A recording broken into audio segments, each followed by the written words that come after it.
ऊंट आया, आकर उसने पहले कदम चूमे, कान में कुछ कहा।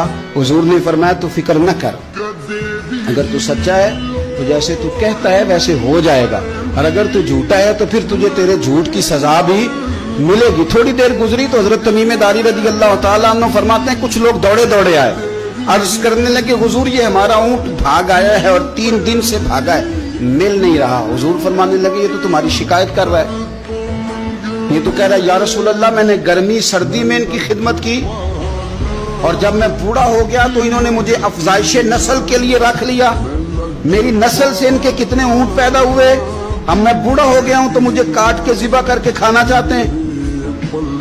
उसने कान में कहा, हुजूर ने तर्जुमा कह के बताया। करीम रसूल फरमाने लगे बोलो तुम क्या कहते हो? कहने लगे सोनिया जी जिसने जो आपको बताया ना बिल्कुल ही सच बताया।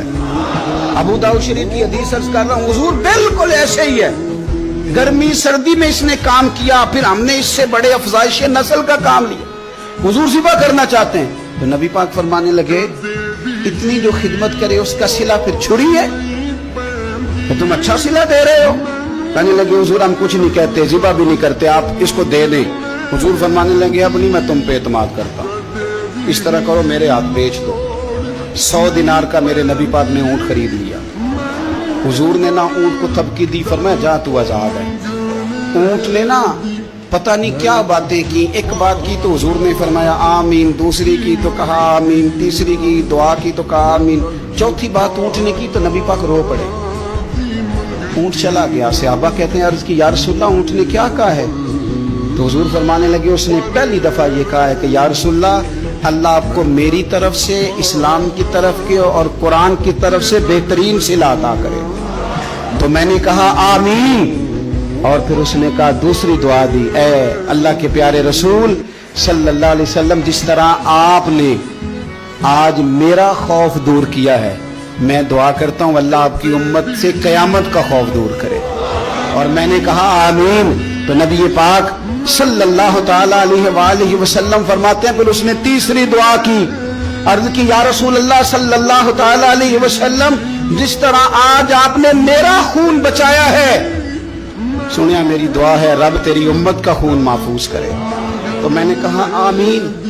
हुजूर फरमाते हैं फिर उसने चौथी दुआ की, या रसूलल्लाह मेरी दुआ है आपकी उम्मत लड़े ना, जंगो जिदाल ना करे, आपस में गले ना काटे। तो हुजूर फरमाते हैं मैंने आमीन भी कहा और मैं रो भी पड़ा, इसलिए कि ये दुआ मैंने अपने रब करीम से मांगी थी कि ए अल्लाह मेरे उम्मती लड़े नहीं, आपस में लड़े नहीं। तो यारो बच्चे लड़ते हैं, बच्चे लड़ते हैं तो क्या बाप खुश होता है? वो तो परेशान होता है, रोता है, मेरी उम्मत लड़े ना। तो मेरे रब करीम ने फरमाया महबूब ये दुआ आप मुझसे ना मांगिए, ये खुदा की हिकमत का तकाजा है, ये लड़ेंगे। तो नबी पाक सल्लल्लाहु अलैहि वसल्लम फरमाते हैं जब लड़ाई की बात की तो मैंने फिर उस वक़्त मैं आबदीदा हो गया, मैं रो पड़ा। ये नाजुक मसला है, तकलीफ वाला है कि ये लड़ेंगे, कुछ लोग फिरके बना लेंगे, अलग अकीदे घाड़ लेंगे और सच्चे सुच्चे मुसलमानों से लड़ेंगे।